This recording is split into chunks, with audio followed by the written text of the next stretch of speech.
사무엘하 14장 1절에서 20절입니다. 키워드는 드고와 여인, 다윗의 딜레마, 하나님의 딜레마입니다.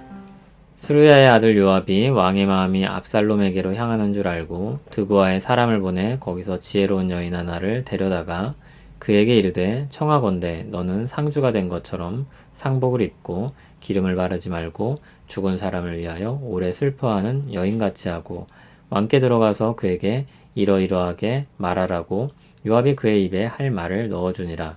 드고와 여인이 왕께 아를 때 얼굴을 땅에 대고 엎드려 이르되 왕이여 도우소서 하니 왕이 그에게 이르되 무슨 일이냐 하니라.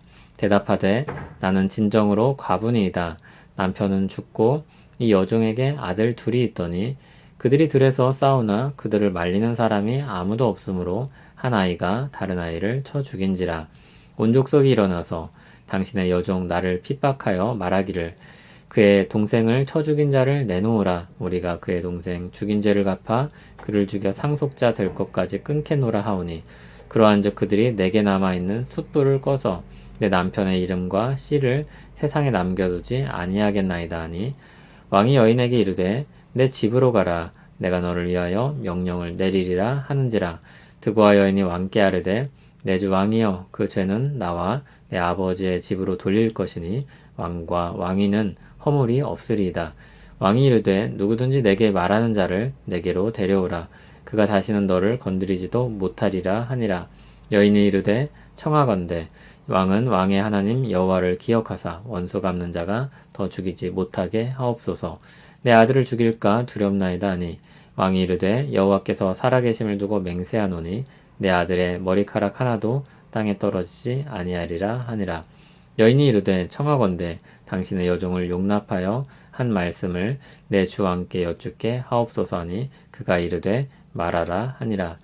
여인이 이르되 그러면 어찌하여 왕께서 하나님의 백성에게 대하여 이 같은 생각을 하셨나이까? 이 말씀을 하심으로 왕께서 죄 있는 사람같이 되심은 그 내쫓긴 자를 왕께서 집으로 돌아오게 하지 아니하심이니이다.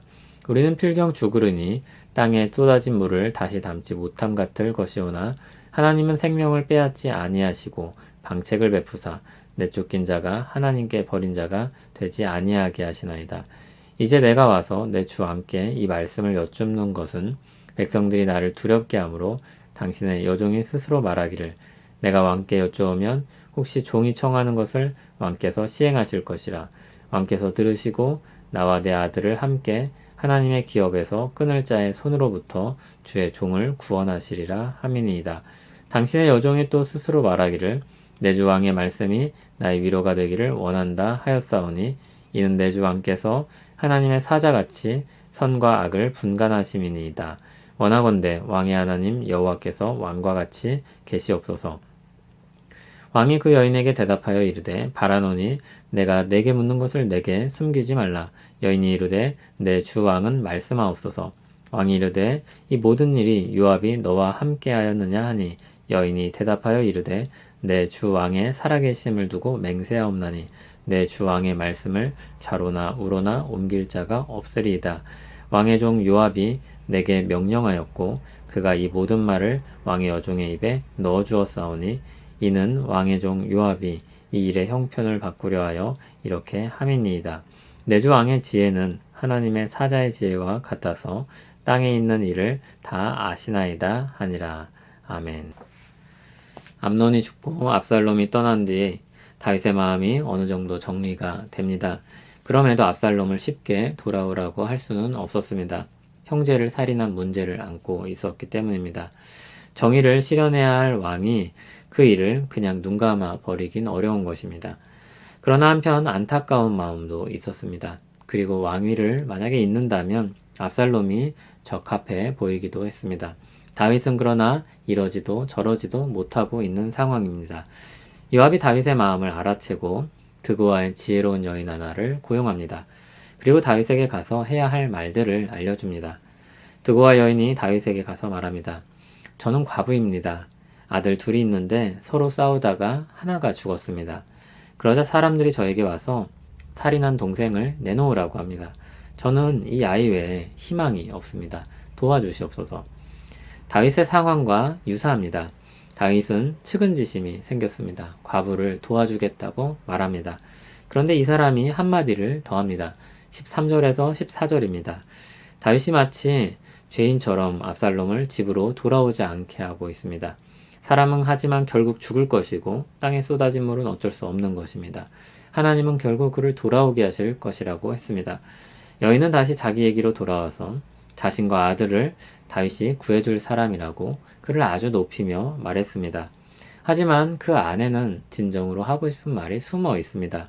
그렇게 자비를 베풀 왕이라면 압살롬에게도 그럴 수 있고 그러하는 것이 마땅하다는 것입니다. 다윗은 이 의미도 그리고 누가 이 일을 꾸몄는지도 눈치챕니다. 그의 배우를 묻습니다. 다윗은 그 모든 일이 요압이 한 일임을 알았고 확인했습니다.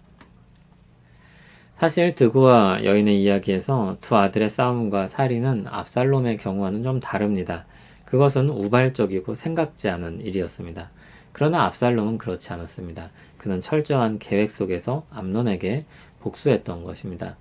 그런데도 전체적인 흐름은 결국 왕이 자비를 베풀고 압살롬을 받아줘야 하는 쪽으로 흘러가고 있습니다.